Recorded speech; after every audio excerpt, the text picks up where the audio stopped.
If you've lost all your smart key fobs for your 2015-2016 GMC Yukon, programming a new one yourself is challenging but possible.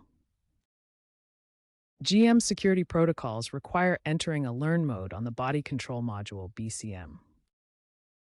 You'll need a compatible key fob. OEM GM part number 1359878 is a good option, and an OBD2 scanner capable of BCM access. Smartphone apps like GM Key Programmer can also work, but success rates vary, especially without any existing keys. The process involves using the scanner to clear any previously learned keys, then attempting to program the new fob. Be aware that DIY attempts carry risks, including permanently locking your vehicle, so proceed with caution. First, obtain a compatible GMC Yukon key fob and ensure your vehicle's battery is fully charged.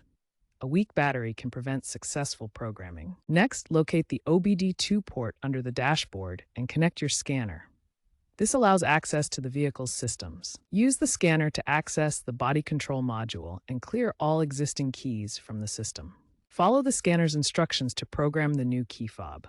This may involve cycling the ignition or pressing buttons on the fob. Test the programmed key fob by trying the lock and unlock functions to ensure it works correctly. If you encounter anti-theft lockouts or other issues, seek professional help from a GM dealer or locksmith to avoid damaging your vehicle's electronics.